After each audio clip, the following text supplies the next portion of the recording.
Excellency Tommy Remengesau has taken measures that are both a warning cry to the global community and an example of how to protect biodiversity and the ecotourism industry. In addition, his inspirational leadership has extended well beyond Micronesia to influence the global governance of oceans. Palau may be small in geographic extent, but with President Remengesau in charge, it has a very big voice. Let's learn more. Conservation. It defines our very existence, our way of life. It's our past, present, and future.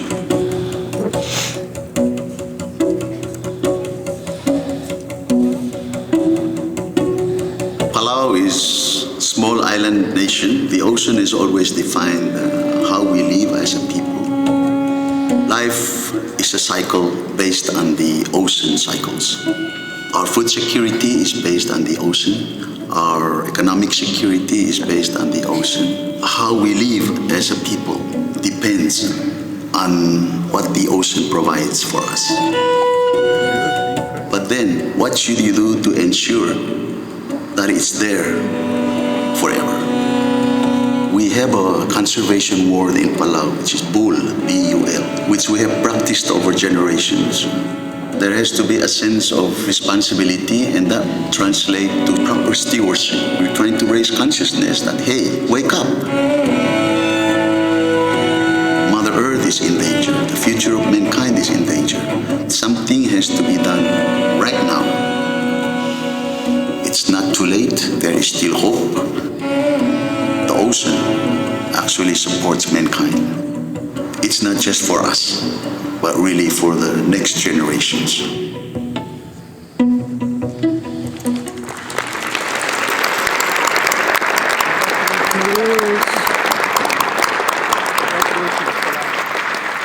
Let us all welcome His Excellency President Tommy Remengesau, Champion of the Earth for Policy Leadership. Remengesau.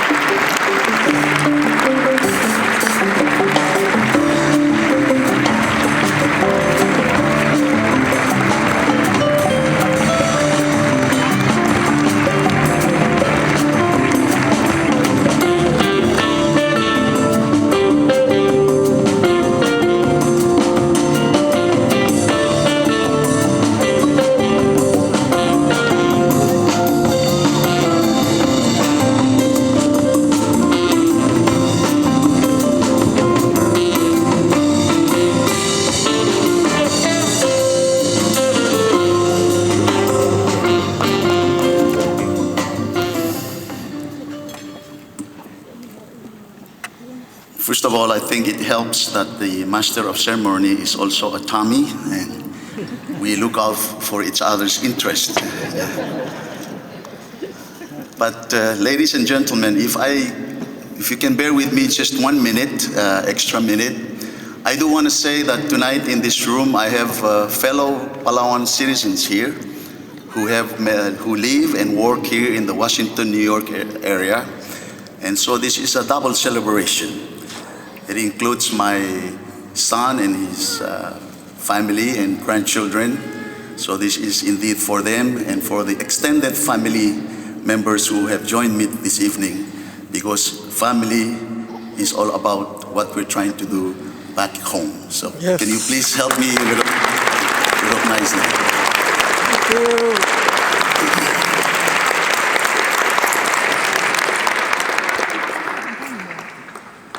Fellow children of the ocean, this is truly a great honor. I humbly accept this award on behalf of the traditional leaders, the people of Palau, and islanders around the world. I consider this an affirmation of our traditions and way of life. Palau is indeed a young nation. However, our culture stretches back many generations to when our ancestors first inhabited the islands around 3,000 years ago. The foundation of our culture is respect, and that respect applies not just to one another, but to our environment as well. The policies that we pursue today, the Protected Areas Network, the Shark Sanctuary, the prohibition against ocean bottom net trawling, the Micronesia Challenge, and the Palau National Marine Sanctuary are simply modern versions of our traditional practices. The customary rules are simple. Take what you need from the environment and no more. Yes. And if an area is showing signs of overfishing, it is declared off limits to fishermen until the ocean has had time to replenish itself. Our ancestors gave us a blueprint which we have trusted and occasionally updated with modern policy innovations and scientific understanding. My philosophy has always been preserve the best and improve the rest. Yeah. When I look at the notable leaders who have won this award in the past, I am truly overwhelmed and inspired by the company. I do not consider myself a champion of the earth. I am just a fisherman trying to protect our little corner of the Pacific Ocean for his family and his country, no different than what the Palauans have done for countless centuries. We are pursuing sustainable policies so that our children and our grandchildren will have the same opportunity to enjoy and live off our pristine marine environment as we have. It is gratifying to know that the rest of the world can learn from our example and that our environmental policies contribute to a healthier ocean for everyone. After all, it is the ocean that links us together.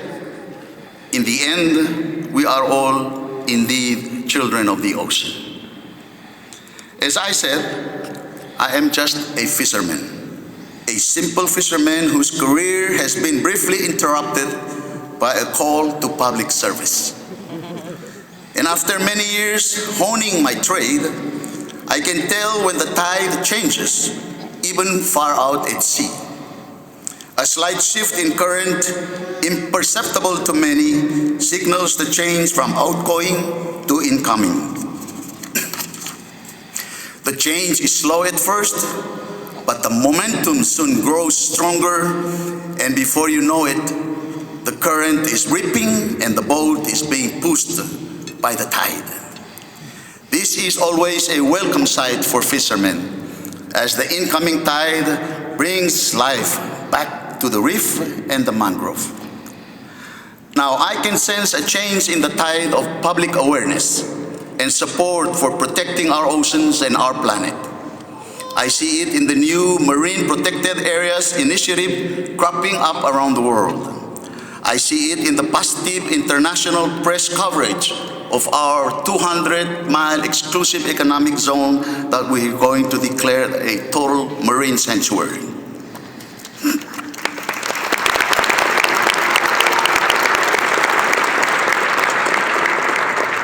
And perhaps more importantly, I see it in the generous support we are receiving from our international partners to advance these initiatives. And so I would like to thank UNEP, for helping to draw international attention to our Palauan and Micronesian solutions, as well as the support of the international community for helping us turn policy into implementation.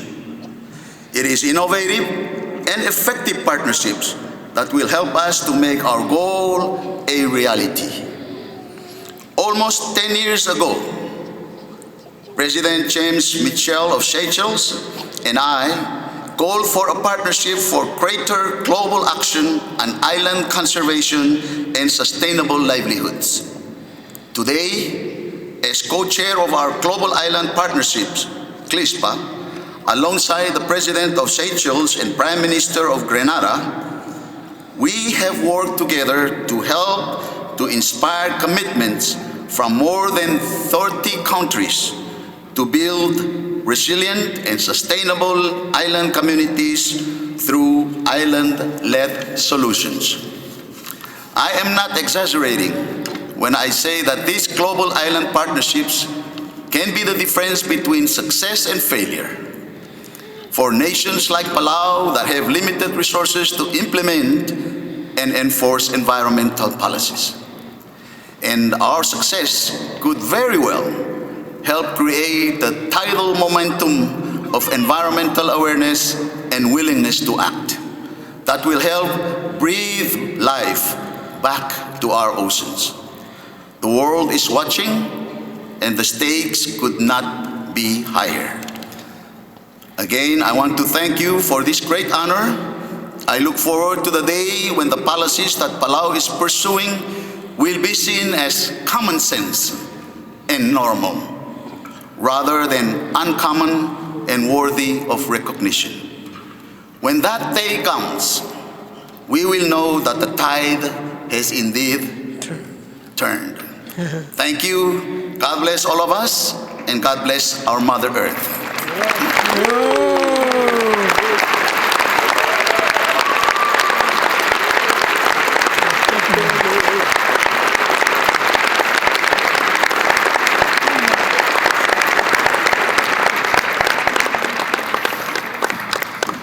So, Excellencies, ladies and gentlemen, please join me in welcoming